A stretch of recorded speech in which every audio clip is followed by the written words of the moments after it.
Hey guys, welcome back to the Time Bomb channel, of course with myself, the Bombardier, and today's watch has me about as excited as a kid in the candy shop. But before I get into it, I wanted to give a big shout out to Polywatch in Malaysia, as this is where I bought the watch. Polywatch answered my email inquiries on New Year's Day. They were super helpful. Moreover, the watch was on sale. It came with a bonus NATO strap. They also delivered in 5 days to the UK from Malaysia, even with all the chaos that's going on in the world at the moment. One other bonus is that DHL kindly neglected to charge me import taxes for the watch, for which I'm hugely grateful. Of course, I am in no way affiliated with Polywatch. Recommending them to you because they have a great selection of watches that we cannot get here in Europe. Added to that comes with superb service, so hopefully that will help you guys out in the future. I'll pop a link down below to them, and again, thanks guys for your help getting me this little watch. Here's the box. It's possibly just even a little bit too big to throw on screen, so take it apart in pieces. Find some space over here. Comes with a little pufferfish PROMASTER keyring. As I say, very kindly included a free NATO strap. You also get a pufferfish sticker. Not sure where I'm going to put that yet.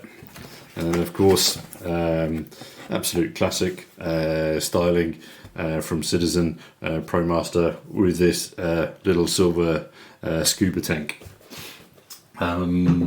So, do you know something though, when I'm thinking about this? I love these packaging boxes, but what I always do is just put them back in the overall boxes and then try and keep them safe. I'd kind of like to use them for something else, but I've not come up with any good ideas. You guys got any suggestions? Please do let me know down below. I don't have a fish tank, otherwise you could pop it in the fish tank, etc., and let the fish swim around it. But yeah, anyway. Onto the model, as the title of the video suggests, is the FUGU limited edition. Just wanted to drop in a little bit of history on the model. I'm not going to go into massive amounts of detail, as that's been covered by multiple reviewers in the past. But Citizen released the NY0119-19X back in 1989. Here's a quick photo of that watch. And it's still available in some places, some parts of the world, nowadays. I think, though, that what took the NY0119 into the spotlight was that in 1993, it was actually adopted by Italian military Navy divers. Citizen already had a huge fan base in Italy with other models like the Pingo. So bingo, Italy I think has certainly helped propel the NY0119 up into such world renown. Since then, there have been a number of other colour variants and special editions, etc., all leading up to the models released in summer last year, which include this limited edition version, which is the NY0119-19X.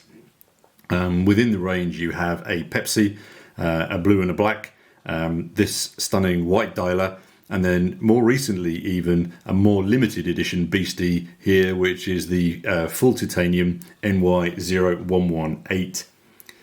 The NY range, of course, are instantly recognisable by the crown position down at the 8 o'clock.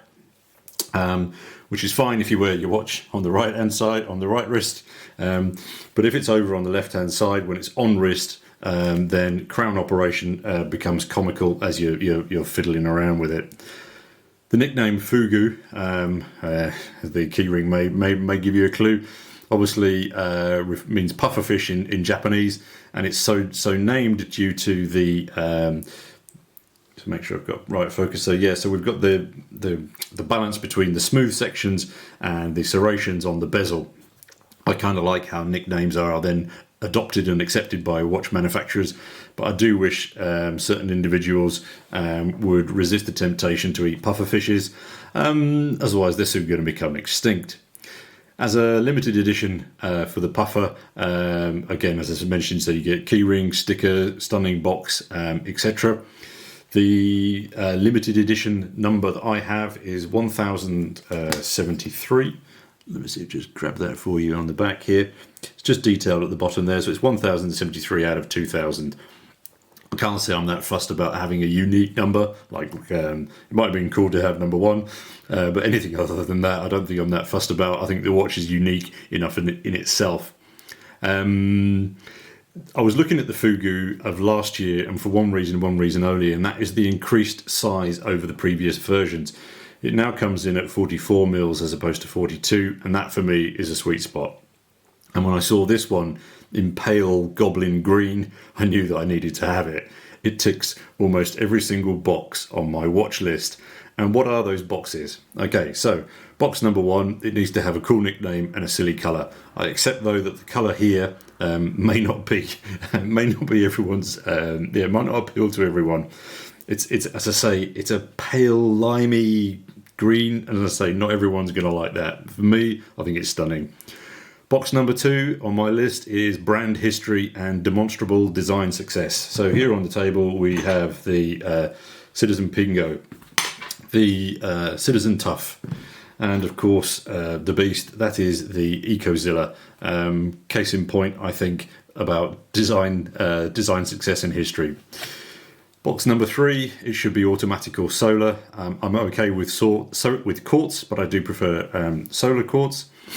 Box number 4, I think I want watches that are that their water resistance enables unlimited usage. This watch is ISO 64225 compliant. Box number 5, there's good LUME. Okay, so yeah, silly point really, because this little FUGU owns the LUME box, and it is an absolute LUME monster. Photo for you here, but I'm also going to add in some video so you can really see that LUME working better. It is indeed your portable glowworm, but as a full LUME watch, it's clearly not stealthy. If you are on night ops, then I would recommend buying a cover for this or wearing a different watch. Box number 6, the bezel needs to be solid and usable, which it is. It just shows the action here. Perfect, solid. Yeah, really good. It's gonna, it lines up perfectly. The crown then also is screw down and, sorry, focus. The crown is also screw down and signed. Again, so I like that. It just adds to that additional waterproofing. Box number 7, case back design. So case back design on here, as you say, you've got that beautifully deep etched or deep cut pufferfish with the little ProMaster logo above his head. Really nice case back design. As I say, that's important for me. Box number 8 is quality control. So yes, everything on this watch lines up. Second hand hits those markers. There's no alignment issues at all anywhere on this watch. And it's got longevity built into it in spades. Box number 9, got a bonus. We've got a kanji date wheel, obviously being an Asian limited model edition. And box number 10, all of this for under £300. Am I a pain in the arse customer for wanting all of the above for under £300? Yep, guilty as charged.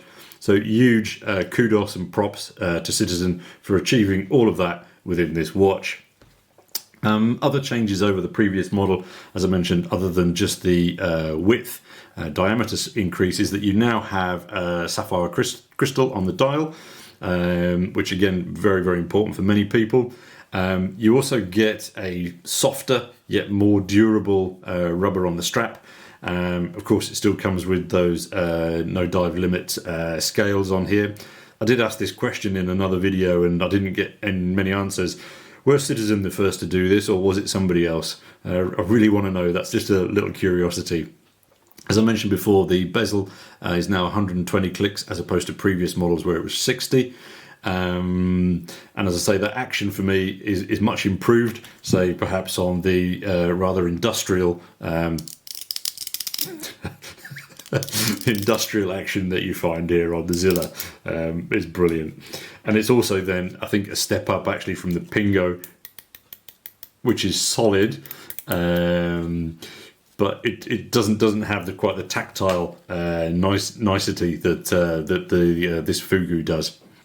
The hands. So if we look at the design of the hands, essentially you just got the colouring on the outside edges, and that's because everything else is loomed. They have these kind of tops of buildings, roof spire tips to them, enabling greater legibility. The hour markers appear quite basic on this model, but I think that's due to the volume of lume that's plastered on here. On the white dial, though, for example, I think the silver outline around those dial markers is really noticeable. However, on Lume, with this particular model, the hour markers are very well considered, because as you'll see here, the 12, 6 and 9 markers are easily identifiable.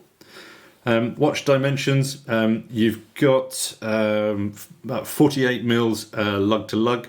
They are not drilled, as is a carryover from previous versions. It's about 13 millimeters in thickness.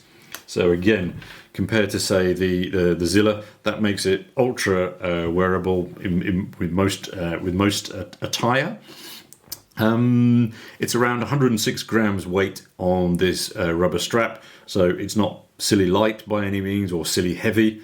The movement that you've got in here is the caliber 8203. It's going to give you around 40 hours power reserve. Again, that caliber is carried over from previous models of the FUGU, and if I'm not mistaken, that movement actually dates back to the late 70s. Here's a quick shot of it, or a version of it. It is by no means a spicy movement, but it is robust and reliable, and it'll handle a few knocks. Okay, can I say anything negative? Yeah, it's kind of really one for me, but that's very personal. It's 20 millimeter lugs only, meaning that as I do prefer 22 mils or 24 mils, I don't have many other straps that I can swap this out onto, meaning I might need to go and find some other ones at some stage. Another neg is the crown at 8 o'clock may not be everyone's cup of tea. As I say, let me just throw it on wrist and you'll see what I mean. As I say, operationally wise, if you are wearing it on your left wrist, as I do, then you want to try and operate the crown. It does become a little bit silly because you're just cack-handed while you're doing it. So some people may not like that. The other aspects that some people may not like is that the movement doesn't hack. I'm not really bothered by that, but I'm thinking ahead to the future also. I'm wondering that in future versions that they might actually upgrade this movement. Citizen have a load of other movements they could use here. I mean, why not use, say, like the Eco Drive? Anyway, perhaps next year they'll consider that. Maybe we might also see drilled lugs in the future, and I'm sure next year there's going to be a lot of other colorways. Competitors in this section, I think Seiko limited editions are typically double or triple the price of these, but I'm guessing on stats, the SKX or the Turtle sit at like a similar price point. And then of course you've got the very successful Orient Kamasu coming in with a good shout, I think also in this sector. In conclusion, this watch to me is simply superb. It's a solid tool watch. Yet it has that built-in fun factor with that goblin bile lume just beaming up at you. Yep, I'm super stoked with my new watch. Thanks again to Polywatch. I doubt my wife, will be so appreciative, as no doubt I'll be shopping with you again when you have your next sale. But anyway, guys, hopefully you've enjoyed this quick overview of this really stunning limited edition from Citizen. Just really reaffirms my faith and passion for the brand. Anyway, thanks as always for your time and for viewing. I look forward to reading your comments down below, and until next time, this is the Bombardier signing off. Cheers, guys.